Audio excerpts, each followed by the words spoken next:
마음이 무엇을 품고 무엇을 믿든 몸이 그것을 현실로 이룬다. 나폴레온 힐. 성공 철학의 기수 나폴레온 힐은 1937년 그의 명저 생각하라 그러면 부자가 되리라 에서 위의 명언을 남겼다. 당시에는 그의 이런 믿음을 증명해줄 의학기술이 없었다. 요즘엔 흔히 볼 수 있는 뇌 스캐너 같은 장치도 없을 때였다.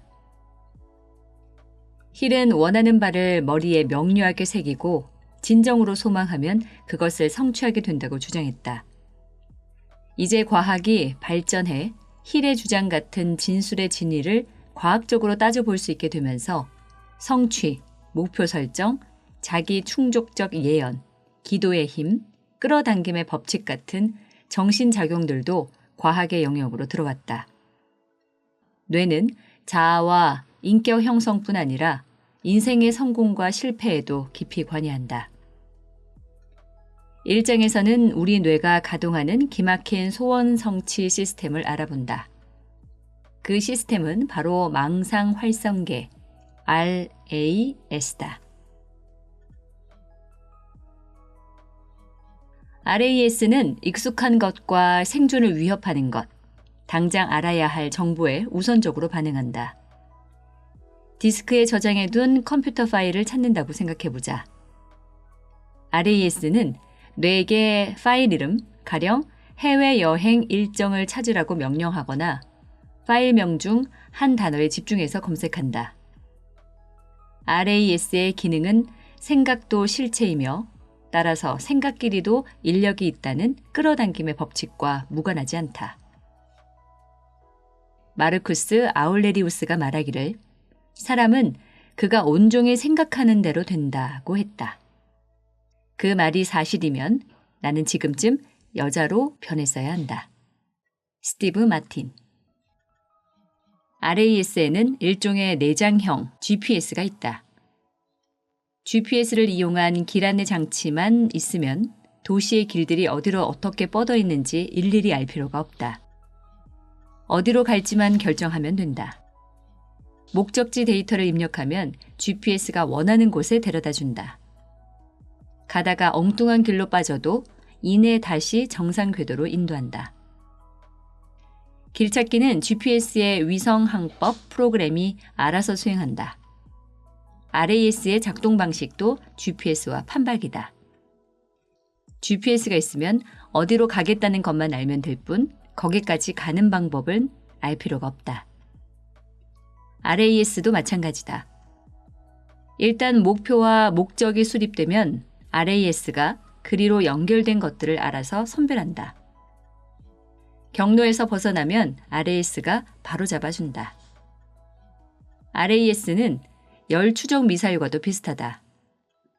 열 추적 미사일을 보낼 지점에 좌표를 입력하고 발사 버튼을 누르기만 하면 미사일이 알아서 목표 지점까지 정확히 날아간다. 미사일은 날아가면서 주위에 불필요한 정보는 모두 걸러내고 유의미한 정보만 취한다. RAS도 마찬가지다. 가령 내 이름을 들어라 라는 지시를 내린다고 치자. 소란스러운 쇼핑몰이나 공항 한복판에서도 장내 방송에서 내 이름이 나오는 순간 바로 알아차린다.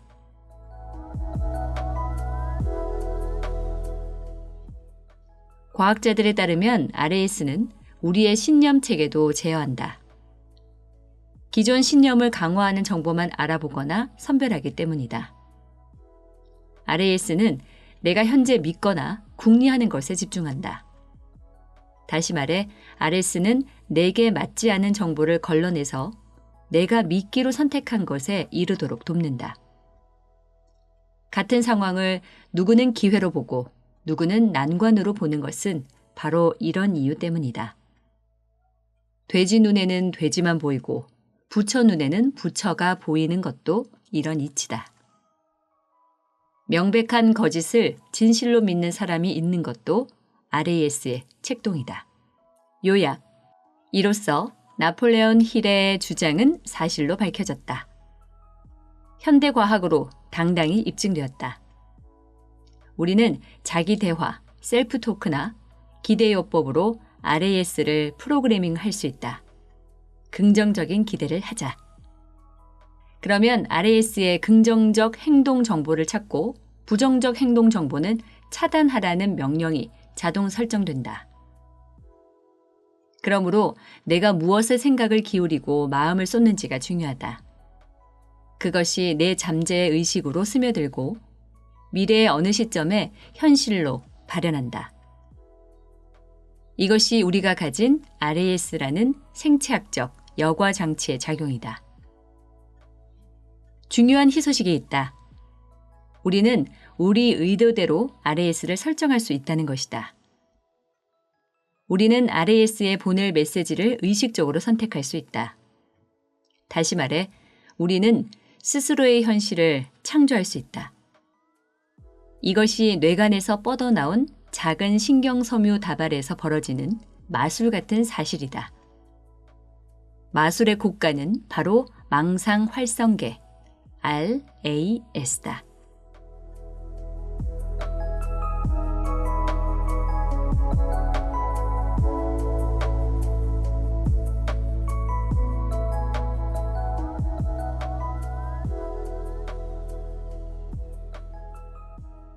멕시코의 어느 작은 어촌 마을 부두에 고깃배가 한 척 들어왔다. 지나가던 미국인 관광객이 멕시코 어부가 잡은 생선의 품질에 찬사를 보내며 이만큼 잡는데 얼마나 걸리는지 물었다. 별로 오래 안 걸려요. 어부가 대답했다. 그럼 바다에 더 오래 나가서 더 많이 잡지 그래요. 미국인이 물었다. 어부는 이만큼만 잡아도 가족과 먹고 사는데 지장 없다고 말했다. 미국인이 다시 물었다. 그럼 나머지 시간에는 뭐 하세요? 늦게까지 자고 물고기 좀 잡고 자식놈들과 놀아주고 아내와 낮잠을 즐기죠. 해가 지며 마을에 가서 친구들과 어울려 몇 잔 걸치고 기타 튕기면서 노래 몇 가닥 뽑다 보면 하루가 가요. 아주 알찬 인생이죠. 미국인이 말했다. 난 하버드 MBA입니다. 내가 방법을 알려드리죠. 자, 일단 매일 고기 잡는 시간을 늘려요. 남는 생선은 팔면 되겠죠? 생선 팔아서 모은 돈으로 더 큰 배를 사요. 배가 커지면 수입도 커질 테고 그 돈으로 배 한 척을 더 사요. 다시 한 척 더. 그렇게 계속 배를 늘려서 저인망 어선 선단을 꾸리는 겁니다. 그쯤 되면 생선을 중간 상인에게 넘기는 대신 가공처리 공장들과 직거래할 수 있고 여차하면 가공처리 공장을 직접 세울 수도 있어요. 그러면 이 작은 마을을 떠나 멕시코 시티로, 로스앤젤레스로 이주해요. 뉴욕인들 못 가겠습니까? 사업체는 거기서 운영하면 돼요. 그때까지 얼마나 걸리는데요? 어부가 물었다. 한 20년? 25년? 미국인이 대답했다. 그 다음엔요? 어부가 물었다. 그 다음부터 진짜로 재밌어져요. 미국인이 좋아라고 웃었다. 사업체가 커지면 회사를 상장하고 주식을 팔아서 천문학적 액수를 만질 수 있어요. 천문학적 액수요? 정말요? 그 다음엔요? 그 다음엔 은퇴해서 어느 바닷가 작은 마을에 집 한 채 마련해 놓고 늦게까지 자고 손주들 재롱이나 보고 물고기나 몇 마리 잡다가 부인과 낮잠을 즐기는 거죠.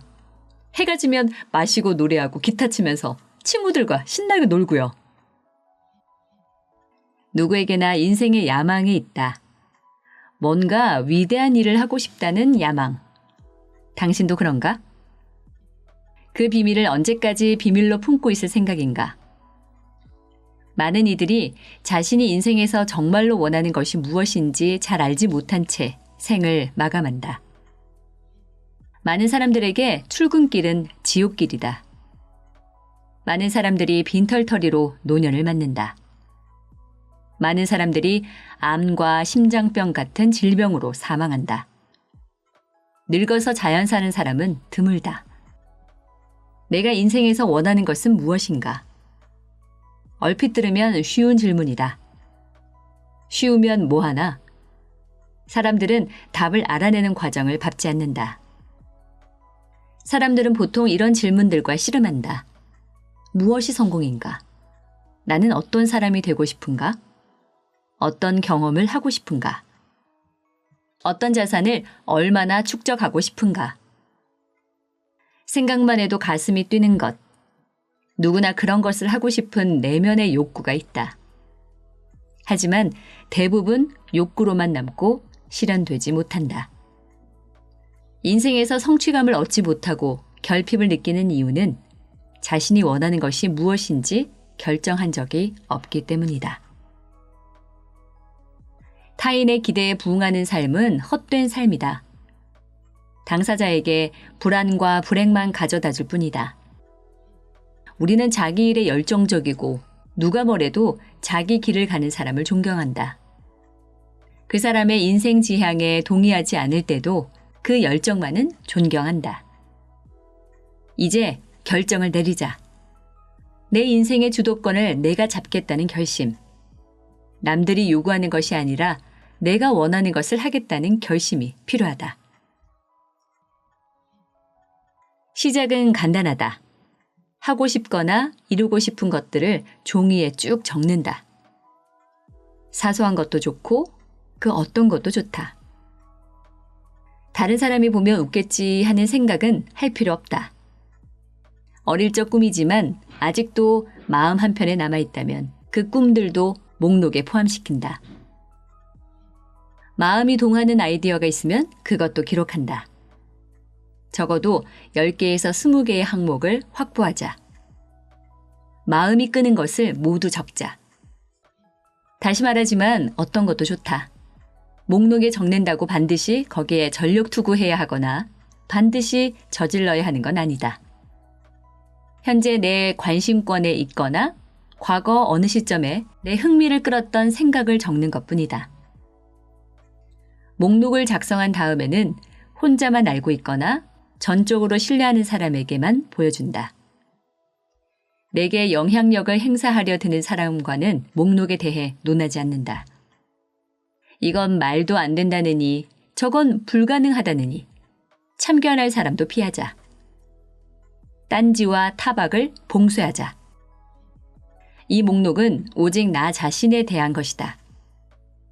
꿈 목록을 꿈 도둑에게 보여주지 말자. 타인의 의견으로 자기 자신을 재단하지 말자.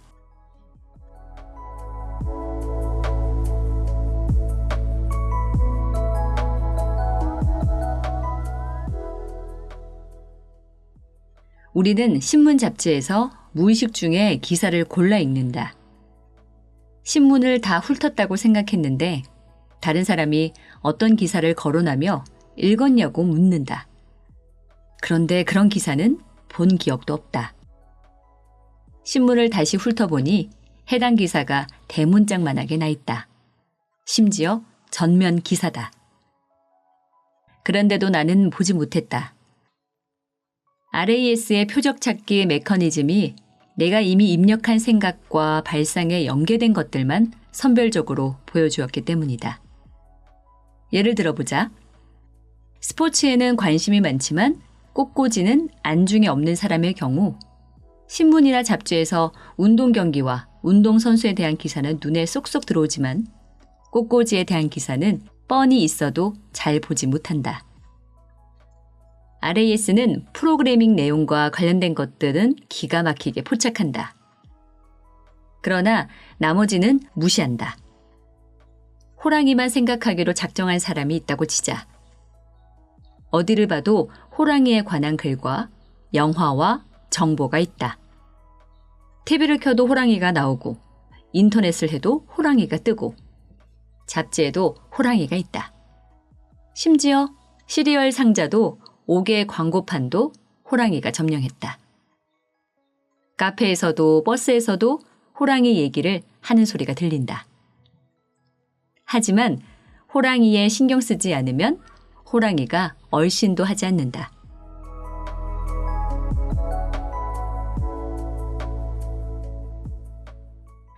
차를 살 때도 같은 일이 일어난다. 포도어 흰색 토요타를 사기로 결심하면 그 차가 사방에서 눈에 띄기 시작한다. 고속도로, 주차장, TV, 출퇴근길, 이웃집 차고 어디에나 있다. 흰색 토요타를 다음 차로 낙점하기 전에는 실제로 본 기억이 별로 없는데 내가 결정을 하고 나니까 무슨 조화인지 그새 폭발적으로 늘었다. 차종이 무엇이든 내가 사는 순간 흔해진다. 없는 데가 없다. 심지어 차들이 나를 따라다니는 것 같다. 이와 같은 원리로 목표를 적어 놓으면 그와 관련된 정보와 해답이 눈앞에 나타나기 시작한다. 다른 말로 하면 RAS가 내 목표를 구현하기 시작한다.